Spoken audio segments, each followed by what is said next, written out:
प्राचीन भारत अपने सोनों और हीरे के लिए बहुत मशहूर था। बड़े बड़े लोग यहाँ हीरो की खोज के लिए आते थे। कोहिनूर हीरा भी भारत की शान था। इस हीरे की चमक अपने आप में लोगों को मोहित कर देती है। कोहिनूर का अर्थ होता है रोशनी का पहाड़। लेकिन इस हीरे की चमक से कई सल्तनत के राजाओं का सूर्य अस्त हो गया। ऐसी मान्यता है कि यह हीरा अभिशप्त है, और यह मान्यता अब से नहीं, 13वीं शताब्दी से है। इस हीरे का प्रथम प्रमाणिक वर्णन बाबरनामा में मिलता है, जिसके अनुसार 1294 के आसपास यह हीरा ग्वालियर के किसी राजा के पास था। हालांकि तब इसका नाम कोहिनूर नहीं था, पर इस हीरे को पहचान 1306 में मिली, जब इसको पहनने वाले एक शख्स ने लिखा कि जो भी इंसान इस हीरे को पहनेगा वो इस संसार पर राज करेगा, पर इसकी के साथ उसका दुर्भाग्य शुरू हो जाएगा। हालांकि तब उसकी बात को उसका वहम कहकर खारिज कर दिया गया, पर यदि हम तब से लेकर अब तक का इतिहास देखें तो कह सकते हैं कि यह बात काफी हद तक सही है। कई साम्राज्यों ने हीरे को अपने पास रखा, कई साम्राज्यों ने इस हीरे को अपने पास रखा, लेकिन जिसने भी रखा वह कभी भी खुशहाल नहीं रह पाया। 14वीं शताब्दी की शुरुआत में यह हीरा काकतीय वंश के पास आया, और इसी के साथ ताजा 13 से शासन कर रहे काकतीय वंश के बुरे दिन शुरू हो गए, और 1323 में तुगलक शाह प्रथम से लड़ाई में हार के साथ काकतीय वंश समाप्त हो गया।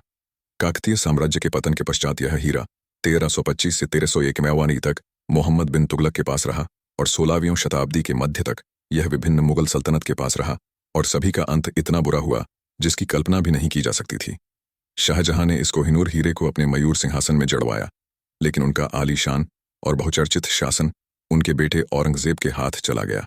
उनकी पसंदीदा पत्नी मुमताज का इंतकाल हो गया, और उनके बेटे ने उन्हें उनके अपने महल में ही नजरबंद कर दिया।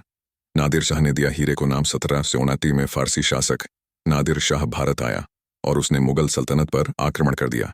इस तरह मुगल सल्तनत का पतन हो गया, और नादिर शाह अपने साथ तख्ते ताउस और कोहिनूर हीरों को पर्शिया ले गया। उसने इस हीरे का नाम कोहिनूर रखा।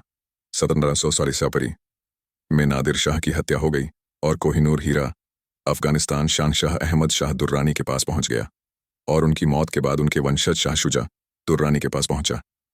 1813 में अफगानिस्तान के अपदस्थ शहंशाह शाह शुजा कोहिनूर हीरे के साथ भागकर लाहौर पहुंचा। उसने कोहिनूर हीरे को पंजाब के राजा रंजीत सिंह को दिया, एवं इसके एवज में राजा रंजीत सिंह ने शाह शुजा को अफगानिस्तान का राज सिंहासन वापस दिलवाया। इस प्रकार कोहिनूर हीरा वापस भारत आया। रणजीत सिंह की मृत्यु। कोहिनूर हीरा आने कुछ सालों बाद महाराजा रणजीत सिंह की मृत्यु हो जाती है। इसी के साथ यह हीरा ब्रिटिश साम्राज्य का हिस्सा हो जाता है। कोहिनूर हीरे को ब्रिटेन ले जाकर महारानी विक्टोरिया को सौंप दिया जाता है, तथा उसके शापित होने की बात बताई जाती है। महारानी के बाद समझ में आती है, और वो हीरे को ताज में जड़वा के 1852 में स्वयं पहनती है, तथा यह वसीयत करती है कि इस ताज को सदैव महिला ही पहनेगी।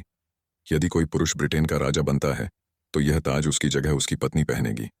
पर कई इतिहासकारों का मानना है कि महिला के द्वारा धारण करने के बावजूद भी इसका असर खत्म नहीं हुआ, और ब्रिटेन के साम्राज्य के अंत के लिए भी यही जिम्मेदार है। ब्रिटेन 1850 तक आधे विश्व पर राज कर रहा था, पर इसके बाद उसके अधीनस्थ देश एक एक करके स्वतंत्र हो गए।